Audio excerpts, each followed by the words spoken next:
Saving for a house can feel overwhelming, especially when money is really tight. So in this video, we'll cover 7 strategies to help you build your savings and get closer to owning your home in 2025, no matter your income level. Hey guys, I'm Brandy Lydon, host and founder of Mom You're Not Alone. I'm also a local realtor and investor here in Knoxville, Tennessee. So let's dive in. The first thing that we're going to talk about is set a clear and strategic savings target. So the first step is to know exactly what you're saving for. Research home prices in your area. So according to Zillow, the median U.S. home price in 2024 was $416,000. But this can vary widely. So for example, the average home in Cleveland, Ohio, cost about $150,000, while in San Francisco, it's over $1.2 million. So for down payment options, let's talk different strategies here. So conventional loans often require 5 to 20% down, but many programs allow smaller down payments, such as like an FHA loan. You can do 3.5% down. A USDA loan, there's a lot of those that are 0% down for rural areas. And then you've got VA loans that are 0% down for eligible veterans. So for a $250,000 home, saving 5% means $12,500. And if you add 3 to 5% closing costs, you'll need around $20,000. So a tip, you can use online home affordability calculators to estimate what you can realistically afford, factoring in your monthly payments, insurance, and property taxes. This will help you kind of gauge what you can truly afford, and those are available online. Now, the second thing we're going to talk about is audit your spending and find hidden savings. So this is a fun topic. So most people underestimate how much they think they can save by rethinking daily habits. So you want to track every expense, right? There's plenty of apps out there, like Mint is one of them, or you can just create your own spreadsheet to see where your money goes. And so this is just going to be like you tracking every single thing you spend your money on throughout the month. And there was a study by Tiller Money that found people who track their spending save 20% more on average. So that's huge.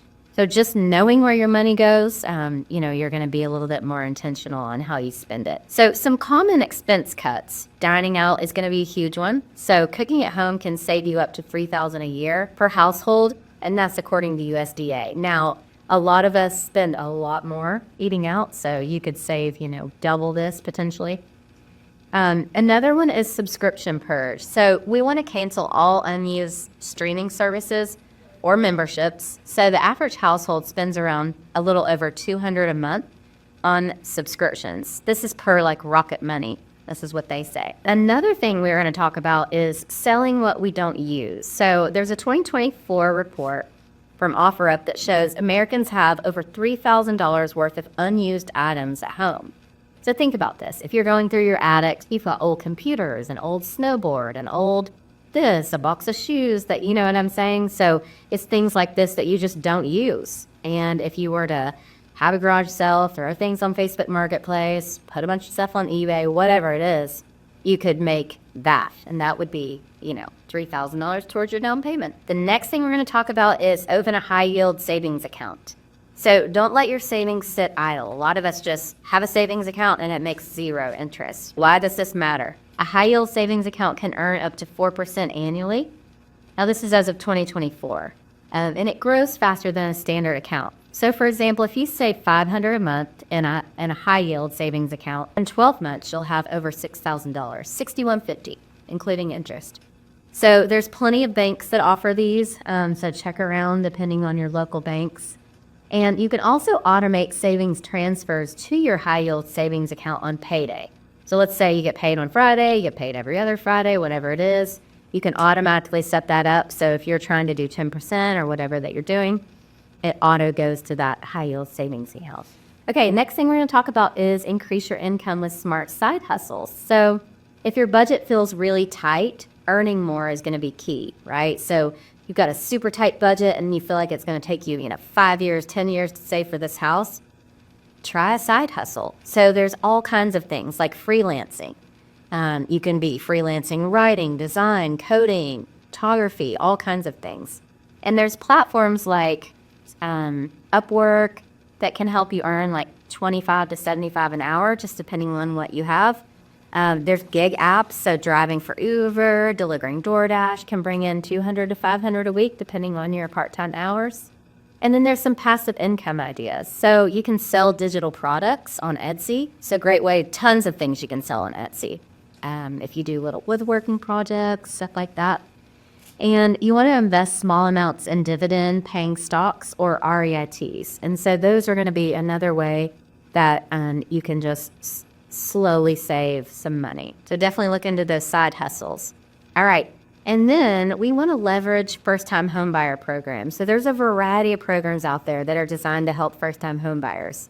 State and local programs, so you can check your HUD website for down payment assistance in your state. Many offer grants up to $10,000. And then you've got employer benefits. So there's some big companies like Boeing, Bank of America, etc., that provide home buying assistance as part of their employee perks. Definitely check into that if you work for a big employer. And then there's some tax advantages. So open a first-time home buyer savings account.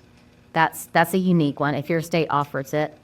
And then contributions may be tax deductible. So say for your down payment in a Roth IRA, up to $10,000 can be withdrawn penalty-free for a first home. Now, double check. I am no accountant or financial advisor, so double check with your trusted advisors on that. But those are also ways to save. And then the sixth thing we're going to talk about is adopt a no-spend challenge. So do you want to supercharge your savings?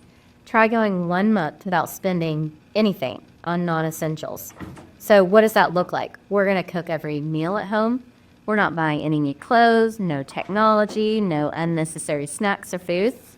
We're going to say no to online shopping. Ladies, we're going to have to turn off all those notifications, unsubscribe to all the emails. There are studies that show that no-spend challenges can increase savings by up to 40% in a single month. So if you're serious about buying this house, you'll take me up on this no-spend challenge. All right, the seventh thing, use visual tools to stay motivated. So saving for a house is a marathon, not a sprint. So keeping your motivation high is crucial. Because if you think about this and you have calculated it out, and it's going to take you 2 years to save or 4 years to save, it's going to be really hard to stay motivated and keep yourself on track. So maybe create a vision board with your photos of your dream home. Use a savings tracker like a colored chart where it visually marks your progress. And then set milestones. So break your goal into smaller wins. For instance, like I want to save $5,000 by June, $10,000 by December maybe. And why this works is psychology studies show that visualizing success increases the likelihood of achieving goals by 60%. Guys, 60% is huge. All right, so if this video gave you value, don't forget to like and subscribe today and share it with anyone you think might benefit. Thanks so much for watching.